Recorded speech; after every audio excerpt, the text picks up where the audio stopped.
नमस्कार। 20 अगस्त का दिन देश में सद्भावना दिवस के रूप में मनाया जाता है। इस दिन देश के सबसे युवा प्रधानमंत्री और भारत के छठे प्रधानमंत्री स्वर्गीय राजीव गांधी का जन्म हुआ था। आज हम बताएंगे स्वर्गीय राजीव गांधी की 5 बड़ी उपलब्धियों के बारे में, जिनको आज देश याद करता है, जिसका परिणाम आज देश के सामने है। चलिए शुरू करते हैं। पहली उपलब्धि है शिक्षा और सूचना की क्रांति की। इसके लिए राजीव गांधी ने सैम पित्रोदा को जिम्मेदारी दी। सैम उस समय अमेरिका में रह रहे थे। राजीव गांधी ने उन्हें भारत बुलाया और सूचना, शिक्षा, पानी, प्रतिरक्षण, डेयरी, ऑयल सीड जैसे टेक्नोलॉजी मिशन को सैम पित्रोदा ने लीड किया, जिसका परिणाम आज देश के सामने है। कैसे हम इन क्षेत्रों में आत्मनिर्भर हैं। भविष्य में जब कभी भी आप नवोदय विद्यालय के आगे से जाएं, तो एक बार राजीव जी को धन्यवाद करना ना भूलें। दूसरी उपलब्धि है दल बदल विरोधी कानून। 52वें संविधान संशोधन के जरिए राजीव गांधी ने राजनीति और लोकतांत्रिक मूल्यों को चुस्त दुरुस्त करने का काम किया। अगर कोई जनप्रतिनिधि राजनीतिक लाभ या पद के लालच में किसी दूसरे दल में जाता है, तो उसकी सदस्यता निरस्त करने का प्रावधान इस बिल में दिया गया। यानी जो लोकतांत्रिक मूल्य हैं, उनको कैसे मजबूत करने का जो विजन है, वो राजीव गांधी ने देखा था। तीसरी उपलब्धि है युवाओं को लोकतंत्र में भागीदार बनाना।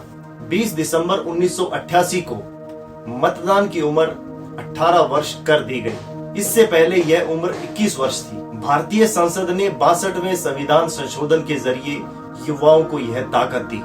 यानी आज से 30 साल पहले स्वर्गीय राजीव गांधी ने जो सपना देखा था कि लोकतंत्र में युवाओं की भागीदारी कितनी महत्वपूर्ण है, आज हम जिस युवा को डेमोक्रेटिक सिस्टम में अपना मत रखने का जो अधिकार देते हैं, उसकी आवाज को रखने की जो आजादी देते हैं, इसका सपना राजीव जी ने आज से 30 साल पहले देख लिया था। चौथी उपलब्धि है भारत की विदेश नीति।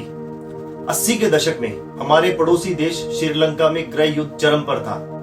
एक तरफ थी श्रीलंका की सेना और दूसरी तरफ था LTTE। जब श्रीलंका में गृह युद्ध चरम पर था, तो श्रीलंका ने भारत से मदद मांगी, क्योंकि LTTE ने जाफना द्वीप पर कब्जा कर लिया था। भारत और श्रीलंका के बीच एक समझौता हुआ 1987 को कि भारत की शांति सेना श्रीलंका जाएगी, लेकिन किसी बड़े सैन्य ऑपरेशन में शामिल नहीं होगी। भारतीय सेना श्रीलंका पहुंची, जाफना द्वीप पर शांति बहाल करने पहुंची, पर सामने से LTTE ने हमला शुरू कर दिया। दोनों पक्षों में भीषण जंग शुरू हुई। मात्र 3 हफ्ते में भारतीय सेना ने LTTE को हराकर जाफना द्वीप को आजाद करवा लिया। उसके बाद 1990 में भारतीय सेना भारत लौट आई, पर इसकी कीमत देश को चुकानी पड़ी। 21 मई 1991 में तमिलनाडु के पेरुवंदूर में लोकसभा चुनाव प्रचार के दौरान LTTE के कुछ चरमपंथियों ने राजीव गांधी को शहीद कर दिया।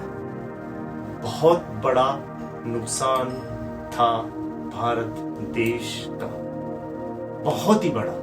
राजीव जी शहीद हो गए और देश ने एक हीरा खो दिया। 5वीं उपलब्धि है जो राजीव गांधी अपने जिंदा रहते पूरी नहीं कर सके, लेकिन उसकी नींव रख चुके थे, पंचायतों को शक्तिशाली बनाना। राजीव गांधी सरकार ने अपने कार्यकाल में पंचायती राज व्यवस्था का प्रस्ताव तैयार किया। राजीव गांधी की हत्या के बाद प्रधानमंत्री बने PV नरसिम्हा राव साहब। PV नरसिम्हा राव सरकार ने राजीव गांधी सरकार द्वारा तैयार किया गया 64वां संविधान संशोधन विधेयक को आगे बढ़ाते हुए 1992 में 73वां संविधान संशोधन विधेयक पारित किया। यानी सभी राज्यों को पंचायत चुनाव करवाना अनिवार्य कर दिया गया। इसका सबसे बड़ा मकसद था कि सत्ता का केंद्र बिंदु एक जगह ना हो। स्वर्गीय राजीव गांधी को अपने इन्हीं फैसलों के कारण पूरा देश आज याद करता है।